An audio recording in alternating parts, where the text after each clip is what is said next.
ఆ యువకుడికి పోటీతత్వం కాస్త ఎక్కువే. ఏ పరీక్ష రాసినా ఫస్ట్ వచ్చేవాడు. అప్పుడే అనుకున్నాడు పెద్దయ్యాక కలెక్టర్ అయ్యి ప్రజా సమస్యల్ని పరిష్కరించాలి అని. అందుకు తగ్గట్టుగా ప్రణాళికలు వేసుకొని చదివాడు. కానీ ర్యాంక్ రాలేదు. అక్కడితో ఆగకుండా పట్టుదలతో పోటీ పరీక్షలు రాసి తొలుత రిజర్వ్ బ్యాంక్ మేనేజర్ అయ్యాడు. కానీ తన అసలు ఆశయాన్ని మరవలేదు. ఈసారి ఏఐ టెక్నాలజీని అందిపుచ్చుకుంటూ ప్రిపరేషన్ కొనసాగించాడు. ఇటీవల విడుదలైన ఏపీ గ్రూప్ 1 ఫలితాల్లో మున్సిపల్ కమిషనర్గా ఎంపికయ్యాడు పల్నాడు జిల్లాకు చెందిన రామకృష్ణ.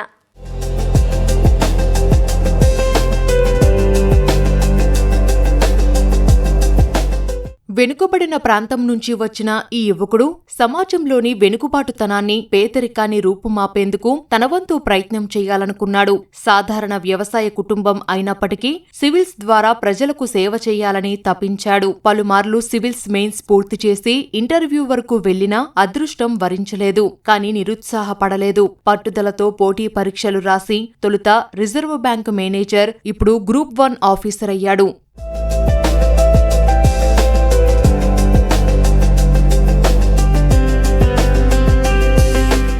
ఈ యువకుడి పేరు నల్లా రామకృష్ణ. పల్నాడు జిల్లా దాచేపల్లి స్వస్థలం. తల్లిదండ్రులు వ్యవసాయదారులు. 10వ తరగతి వరకు తెలుగు మీడియంలో చదువుకున్న రామకృష్ణ ఎక్కడ క్విజ్ పోటీలు జరిగినా పాల్గొని బహుమతులు గెలుచుకునేవాడు. కష్టపడి చదివి కేఎల్ యూనివర్సిటీలో స్కాలర్షిప్ తో ఇంజనీరింగ్, ఢిల్లీలో ఎంబీఏ పూర్తి చేశాడు. కన్నవారిపై ఆధారపడకుండా ప్రైవేటు ఉద్యోగాలు చేస్తూనే ప్రభుత్వ కొలువులు వేట సాగించాడు. నేను ఇక్కడ గురజాల్లోనే 1వ తరగతి నుంచి 10వ తరగతి వరకు వికాస్ స్కూల్లో చదివాను. నేను తెలుగు మీడియంలో చదివాను. సో చిన్నప్పటి నుంచి కూడా పోటీ పరీక్షలు అంటే ఆసక్తి. నేను టాలెంట్ టెస్ట్లకి వాటికి చిన్నప్పటి నుంచి నేను అటెండ్ అయ్యేవాడిని. కొన్ని టాలెంట్ టెస్ట్లు 7వ తరగతిలో కానీ 10వ తరగతిలో కానీ నేను చాలా టాలెంట్ టెస్ట్లు కూడా విన్ అయ్యాను. సో పోటీ పరీక్షలకు ప్రిపేర్ అవ్వడం అంటే అక్కడ నుంచి ఉంది. నాట్ ఓన్లీ యూపీఎస్సీ కాదు, చిన్నప్పటి నుంచి అది నాకు ఇంట్రెస్ట్ వచ్చింది. ఆ క్రెడిట్ మొత్తం మా వికాస్ స్కూల్లో మాకు ఎవరైతే నాకు మాస్టర్స్ ఉన్నారో, శివనారాయణ మాస్టర్ కానీ, అడప శ్రీను మాస్టర్ కానీ, జానీ మాస్టర్ కానీ, వాళ్ళకే దక్కుతుంది. మొదటి నుంచి ఆ ఫౌండేషన్ గట్టిగా పడింది. సో అది నేను ఇంజనీరింగ్ అయిపోయి తర్వాత ఎంబీఏ చేశాక నేను నెక్స్ట్ కెరీర్ ఏంటా నేను ఆలోచించుకున్నప్పుడు నాకు సివిల్స్ ఎక్కువ స్కోప్ ఉంది అనిపించింది కెరీర్లో. సో నేను ప్రైవేట్ సెక్టర్ జాబ్ చేసుకుంటూ అవి కూడా ప్రిపేర్ అయ్యాను. ఒకవైపు బాధ్యతాయుతమైన ఉద్యోగం, మరోవైపు కుటుంబం. వీటన్నింటి మధ్య గ్రూప్ 1 లక్ష్యంగా సాగాడు రామకృష్ణ. ఆఫీసు నుంచి ఇంటికి వెళ్లే 2 గంటల ప్రయాణ సమయాన్ని తన ప్రిపరేషన్ కు మలుచుకున్నాడు. అంతేకాదు ఆధునిక సాంకేతికతను అందిపుచ్చుకోవడంలో ముందే ఉన్నాడు. చాట్‌జీపీటీ, జెమినీ వంటి ఏఐ టూల్స్ ఉపయోగించుకుని నోట్స్ తయారు చేసుకున్నాడు. ఉన్నది మంచి ఉద్యోగం అన్నది అది వాస్తవం. చాలా మంచి ఉద్యోగం, చాలా స్కోప్ ఉన్న ఉద్యోగం. బట్ నా డ్రీమ్ ఎప్పుడు పబ్లిక్ ఓరియంటెడ్ రోల్ ఉండాలనేది నా డ్రీమ్. సో అది నన్ను మోటివేట్ చేస్తానే ఉంది. అవకాశం ఉన్నంత వరకు ప్రయత్నించమని నాకు అది చెప్పింది నా గోల్. సో అందుకని నేను ఎప్పుడైతే సెంట్రల్ సివిల్ సర్వీసెస్ అవ్వలేదో స్టేట్ గ్రూప్ 1 నేను ట్రై చేశాను. అండ్ ఎలా సన్నద్ధమయ్యానంటే నేను ఉన్న టైంని ఎఫిషియెంట్ గా యూజ్ చేసుకోవడం మీద ఫోకస్ చేశాను. ఫర్ ఎగ్జాంపుల్ ముంబై లాంటి సిటీలో నేను ఇంటి నుంచి ఆఫీస్కి వెళ్ళడానికి పొద్దున గంట పడుతుంది, సాయంత్రం ఆఫీస్ నుంచి ఇంటికి రావడానికి గంటన్నర పడుతుంది. ఆ టైంలో నేను మొబైల్లో మెటీరియల్ నేను స్టోర్ చేసుకుని మొబైల్లో చదవడానికి ప్రయత్నించేవాడిని. అలానే ఇంటికి వచ్చాక 1 గంట ఫ్రెష్ అయ్యి పిల్లలతో ఆడుకొని స్ట్రెస్ తగ్గించుకున్నాక మళ్ళీ ఇంకొక 1.5 అవర్ చదవడానికి ట్రై చేసేవాడిని. అలానే వీకెండ్స్ కంప్లీట్ గా నేను లైబ్రరీకి వెళ్ళిపోయేవాడిని. ఇంట్లో ఉండేవాడిని కాదు. పొద్దున్నే లేచి తినేసి నేను లైబ్రరీకి వెళ్ళిపోయేవాడిని. మళ్ళీ సాయంత్రం వరకు పబ్లిక్ లైబ్రరీస్ లోనే ఉండేవాడిని. మళ్ళీ సాయంత్రం డిన్నర్ టైంకి ఇంటికి వచ్చేవాడిని. శని ఆదివారాలు అదే నా రొటీన్. సో గత 2 సంవత్సరాలకు ఇదే నా విధానం. భార్య అనూష సహకారంతో వీకెండ్స్ అంతా లైబ్రరీలోనే గడిపి సబ్జెక్టుపై పట్టు సాధించాడు రామకృష్ణ. ఈ సన్నద్ధతతోనే మొదట తెలంగాణ గ్రూప్ 1 ఫలితాల్లో జిల్లా పంచాయతీ అధికారి పోస్టుకు ఎంపికయ్యాడు. అయితే సొంత రాష్ట్రంలో ప్రజలకు సేవ చేయాలనే తలంపుతో ఆ ఉద్యోగాన్ని వదులుకున్న రామకృష్ణ తాజాగా విడుదలైన ఏపీ గ్రూప్ 1 ఫలితాల్లో మెరిశాడు. మున్సిపల్ కమిషనర్ అయ్యాడు. ఏం చదువుతున్నామో దాన్ని క్లుప్తంగా నోట్స్ రాసుకోవాలి. ఎందుకంటే పరీక్ష ముందు మనకు ఒక రోజు సమయం ఉంటుంది రివైజ్ చేసుకోవడానికి. పుస్తకాలు ఓపెన్ చేసి చదవడం అంటే అది అయ్యే పని కాదు. సో క్లుప్తంగా మనం ఏదైనా నోట్స్ యూజ్ చేసుకోవాలి, ప్రిపేర్ చేసుకోవాలి. నాకు వచ్చేసి నేను మైక్రోసాఫ్ట్ OneNote అనే యాప్ ఉంటుంది. అందులో నేను ఆర్గనైజ్డ్గా నోట్స్ తయారు చేసుకునేవాడిని. ఇలానే ఎగ్జామ్ ముందు రోజు ఫాస్ట్గా క్విక్ రీజన్గా చాలా హెల్ప్ అయింది. అదొకటి. నా సజెషన్ ఏంటంటే ఎక్కువ సోర్సెస్ మీద డిపెండ్ అవ్వద్దు.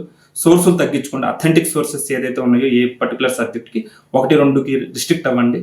ఆ తక్కువ బుక్స్ని ఎక్కువసార్లు చదవడానికి ప్రయత్నించింది. అది ఇంకొకటి. ఇప్పుడున్న అడ్వాంటేజ్ ఏంటంటే మనకి ఆర్టిఫిషియల్ ఇంటెలిజెన్స్ టూల్స్ చాలా వచ్చాయి. ఈ చాట్‌జీపీటీ కానీ, జెమినీ AI కానీ, నేను గ్రూప్ 1 ఏపీకి కానీ తెలంగాణకు ఎక్స్టెన్సివ్గా వాడాను వాటిని. ఎందుకంటే నా దగ్గర చాలా తక్కువ సమయం ఉంది. ఆ తక్కువ సమయంలో ఎక్కువ చదవడానికి నాకు ఈ ఏఐ టూల్స్ చాలా హెల్ప్ అయ్యాయి. నేను దానికి ప్రీవియస్ ఇయర్ క్వశ్చన్స్ ఇచ్చి ఆన్సర్ ఇవ్వండి, అదే ఇస్తుంది క్లుప్తంగా. అది చదివేవాడిని నేను. సో అలా మీరు తక్కువ టైంలో ఎఫిషియెంట్గా యూజ్ చేయడానికి ప్రయత్నించండి మీ టైంని.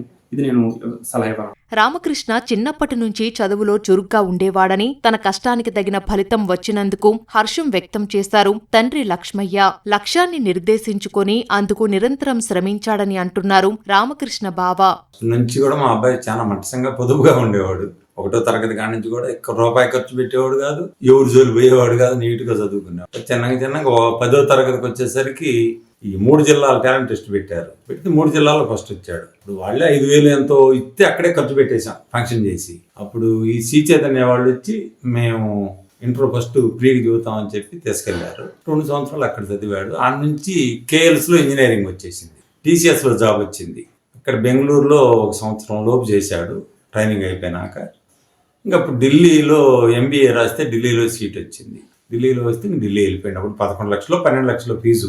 దాంట్లో కూడా నేను 2 గడితే ఒక ఫీజు వాళ్ళే, కాలేజీ ఫస్ట్ వస్తే వాళ్ళే ఇచ్చారు ఒక ఫీజు. ప్రైవేట్ కూడా చేశాడు 2 సార్లు 3 సార్లు, 2 ఏళ్ళు 3 ఏళ్ళు. ఇంకా ఆడ నుంచి గవర్నమెంట్ సెక్టార్కి వెళ్ళిపోయింది. సివిల్స్ రాకపోతే గవర్నమెంట్ సెక్టార్కి వెళ్ళిపోయి ఆర్బీఐ అని, ఎంబీఏ, ఇది నాబార్డ్ అని ఇట్లా ప్రయత్నించి వచ్చినాయి. చివరికి ఇది బాగుంటుందని దీంట్లో తీసుకుంది. తన గోల్ ఫస్ట్ నుంచి కూడా ప్రజా జీవితంలో ఉండాలి, నలుగురికి హెల్ప్ చేయాలనే ఆలోచన అతనికి ఉంది.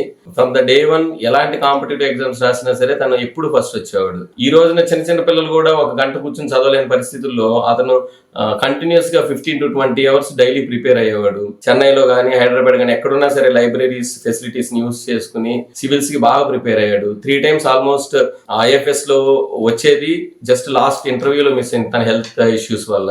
నెక్స్ట్ ఐఏఎస్ లో ప్రిలిమ్స్, మెయిన్స్ అవి ఫైనల్ ఇంటర్వ్యూ కూడా అయింది. బట్ సంహౌ ఆ టైంలో రాలేదు. బట్ తను ఎప్పుడు తన పట్టుదలను కానీ తన ఆత్మవిశ్వాసాన్ని ఎప్పుడు వదులుకోలేదు.